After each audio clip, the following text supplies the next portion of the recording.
So that was the joke of that piece. I'm going to take it a little bit deeper. We've been talking about eating healthy food. We've been talking about getting back to local seasonal food. But why do we need to do it? And how do those foods affect us differently as we move through the season? And that, to me, is really what the lens of Ayurveda provides for us. So I'm not going to go into too much in depth what that means, but it's a complete medical science. It originates in India. Don't let the word scare you. It's just a lens that we can use to help us understand why eating seasonally is important. So I want to start by just asking you, do you understand why in the summertime you might juicy watermelon, but in the wintertime that warm pumpkin soup sounds really appealing? It's because the foods we eat affect us very differently across the year. Qualities in one season are going to affect us really differently than the other. For example, the hot heat of summer. We know that yields certain things in our bodies that are different. They affect us differently than the cold qualities in the wintertime. So what does that mean, and what does it mean to how we look at our diet and lifestyle across the year? In particular, I'm going to focus on food, but there's a lot of other lifestyle pieces that are an important part of that puzzle. In the summertime, do you crave, on that hot summer day, do you crave watermelon, or is it a warm pumpkin soup? Is it a refreshing coconut water, or is it a hot cider? Is it something like warm chili, or is it that fresh, juicy cucumber? And why are those things different throughout the year, and how can we harness the power of the season to bring our bodies further into a place of balance? And I'm going to start by talking about the summertime, but before that, just think about, I was struck the other day at a restaurant. No restaurants change their menu throughout the year. It's pretty much that same thing. We get really fixed. We want to go, we know we're going to get that simple menu, and that can be really reassuring for some of us. But what we don't realize is that it should be changing throughout the year. The more we can use what's local and seasonal, which is also sustainable, the more we can bring our bodies into balance. So let's take a minute to just think about the summertime. In Ayurveda, we use something called qualities, or the 10 pairs of opposites. Kind of like you're back in kindergarten and you're thinking, oh, if something's hot, the opposite of that is cold. Or if something's dry, the opposite of that is oily. In the summertime, let's take a minute to think about what qualities are really present. We know there's a lot of sunlight. We know it gets really hot. In certain places, it also gets really humid. This is just my son. Our mobile qualities also increase, and things melt. There's cleansing that happens. We know that, so what's happening internally in our bodies when those things happen? The hot quality, what kinds of things do we think it might do? Well, good things. It increases digestion. It helps with absorption. It helps with elimination. It increases our body temperature, sometimes in a good way, sometimes not so much. Let's think about good things that an oilier liquid quality provides. An analogy you can think about is wax melting. We use a lot of analogies in Ayurveda. So when wax melts, we know that things liquefy in our body. This is good. We need hydration. We need moisture. This helps keep us lubricated and moving. But when these qualities get too high in the summertime, what do we experience? Heartburn, indigestion, hives, rashes. I know some of you might get a little more irritable, a little more angry, a little bit more hot-tempered. And it's because these qualities are naturally increasing in our environment. It makes sense in Ayurveda why this is happening. So what kinds of things do we think increase the hot qualities of the summer? Any ideas? Hot, spicy foods, really hot peppers, super hot salsas, really oily food, things that are fried, your French fries, shrimp tempura, things that have a lot of oil to them and a lot of heat are immediate triggers. Super spicy food, I'm not talking about spices, but really spicy food, the hot cayenne peppers. And moderation, maybe once in a while, but over the long term in the summertime, that's all going to increase the heat. What else increases the heat? Too much exercise, too much hot time in the sun, and I could go on forever. Let's think then about how we would look to bring the body into balance. First, pull back on those hot, spicy foods. Think about what is local and seasonal, which I'm going to mention in just a second, and start to incorporate opposite qualities. So this is something we're going to be talking about. If it's too hot, we want to bring in more cold. If we're too oily, we want to bring in more dry. And what kinds of foods in the summertime should we be thinking about? Things that are going to be really juicy to give us that lubrication in our system. Things that are going to be cooling to our body. Things that are going to provide a deep amount of hydration to our system.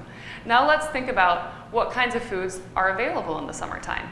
Cucumbers, grapes, watermelon, zucchini. These are all excellent fruits and vegetables to help cool the body down, to help lubricate the body, and to help hydrate the body in our system. We can think about other foods besides produce, thinking about other qualities of meat, for example. We know in the summertime we want to pull back on that red meat. increases the heat in our system. We want to bring in, if we are meat eaters, a little bit more fish, a little more poultry. Again, in moderation, to what Mark Bittman was saying. But things in moderation, we want to bring in more drying grains. So again, every part of our diet can change through the seasons if we just think a little deeper. We want to think about things like barley, millet, quinoa, more seeds. Okay, let's then think a little bit more about fall and spring. In the fall time, we know that the temperature drops, not a whole lot here, but a little bit. Our bodies naturally become drier. For those people who are paying attention, you might notice that anxiety increases in the fall. Your body temperature gets a little bit cooler. You might get a little bit more anxious on more of a mental level. A little more anxiety might pop up. What kinds of foods then bring in the opposites to that? Root vegetables, one of the most grounding foods that we have for us. Meats, in moderation again, when well spiced, but when those root vegetables are cooked with foods with good spices and that warm stew, that feels great for our bodies. I'm not talking about, a big bowl of French fries to bring heaviness, but a good, healthy, nourishing root vegetables with those spices are some great examples. Now let's move into the springtime. What kinds of things start to come up in our bodies in the springtime? Here in Texas, definitely springtime allergies, right? This is a big one. We get really congested, we might get a little lethargic, and that's because we've built up things over the winter time that we naturally need to cleanse as we move into summer. In that springtime, what kinds of vegetables and produce do we have around us? Greens, tons of dandelion, tons of kale, tons of collards. If you go to the farmer's market or in your garden at that time, they're beautiful, they're vibrant. We need to make sure we're eating those a lot and really just trying to think about that, because it's going to lighten our body, it's going to help us gently detox our body, again, as we prepare for summertime, which we know we have long, hot summer days, which is why all those fruits and vegetables are around, because that's really what we want to sustain us. All right, now I'm going to take it one step deeper before we end here, and that's the fact that on top of eating for the seasons, which is great, we want to eat for our body type. So what am I talking about? In Ayurveda, we believe that we're all born unique. We all have a unique body, and that's why some of us have a bigger bone structure, a smaller bone structure, bigger eyes, smaller eyes, different predispositions. We're all unique. And based on everything we interact with over our life, we'll either stay in balance, which means we're staying really healthy, which is obviously ideal, but very few of us are there, certainly not me. And that's because of all the relationships we have, and in this case with food.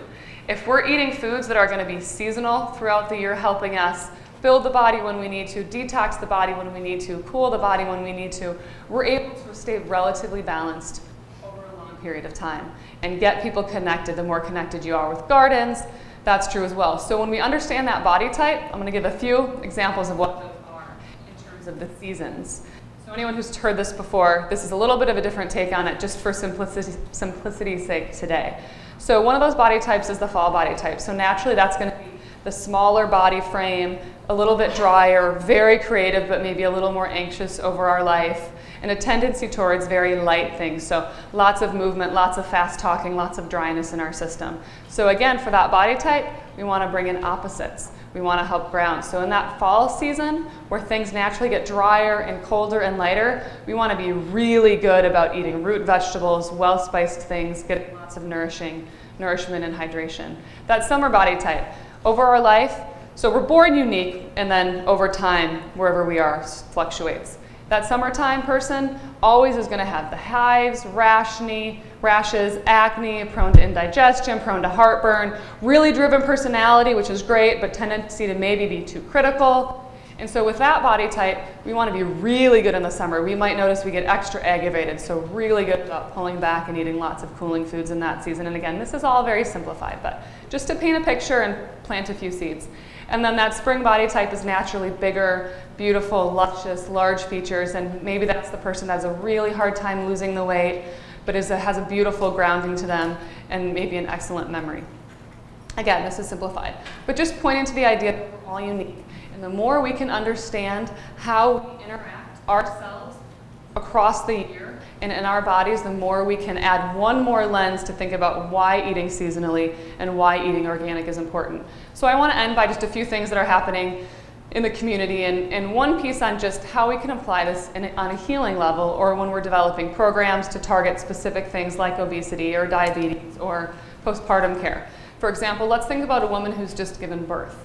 and I have a 2.5-year-old son, so this is still relatively recent for me, but you just lost lots of fluids. You've lost this little warm being in your belly. Lots of nourishment. You're really dry and you're really depleted. And at that time, you want to be particularly good about bringing in really healthy nourishment to the system. And there's very specific ways we do that with food. We bring in warmth, we bring in hydration with specific foods and specific spices. So kind of the list is endless, but just planting a seed for some things to think about. And hopefully there's at least 1 or 2 steps that we can incorporate both with our programs or just in our individual lives. Thank you.